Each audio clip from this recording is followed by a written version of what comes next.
ಆಧಾರಗಳಲ್ಲಿ 2 ವಿಧಗಳು ಅದಾವ್ರಿ. ಸೊ ಫಸ್ಟ್ನೇದು ದೇಶೀಯ ಸಾಹಿತ್ಯ, ಎರಡನೇದು ವಿದೇಶ ಸಾಹಿತ್ಯ ಅಂತೇಳಿ.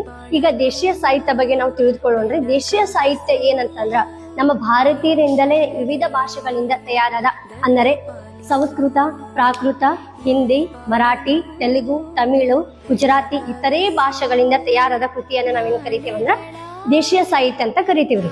ಸೊ ಒಂದ್ ಕಡೆ ನಾನು ಕವಿಗಳು ಬರ್ದೇನಿ, ಒಂದ್ ಕಡೆ ಕೃತಿಗಳು ಬರ್ದೇನ್ರಿ. ಈ ಕಡೆ ನೋಡ್ಬೋದು ಕವಿಗಳು: ಕೌಟಿಲ್ಯ ಅರ್ಥಶಾಸ್ತ್ರ, ಹಾಲನ್ ಗಾಥಾ ಸಪ್ತ ಸತಿ, ವಿಶಾಖದತ್ತನ ಮುದ್ರಾ ರಾಕ್ಷಸ, ಕಲ್ಹನ್ ರಾಜತರಂಗಿಣಿ, ಬಾಣಭಟ್ಟನ ಹರ್ಷಚರಿತ, ಚಾಂದಬಾರ್ದಾಯಿ ಪೃಥ್ವಿರಾಜ ರಾಸು. ಈ ಕಡೆ ಕವಿಗಳ್ರಿ: ಪಂಪನ್ ವಿಕ್ರಮಾರ್ಜುನ ವಿಜಯ, ಬಿಲ್ಹನ್ ವಿಕ್ರಮಾಂಕ ದೇವ ಚರಿತ, ಅಶ್ವಘೋಷನ ಬುದ್ಧ ಚರಿತ, ಪಾಣಿನಿಯ ಮಹಾಭಾಷ್ಯ, ಪತಂಜಲಿ ಅಷ್ಟಾಂಗ ಯುಗ, ಕಾಳಿದಾಸನ ರಘು ವಂಶ ಮಾಳವಕ್ಕಾಗ್ನಿ ಮಿತ್ರ, ಆರ್ಯಭಟ ಸೂರ್ಯ ಸಿದ್ಧಾಂತ, ಚರಕನ ಚರಕ ಸಂಹಿತೆ. ಸೊ ಎಲ್ಲರಿಗೂ ಧನ್ಯವಾದಗಳು.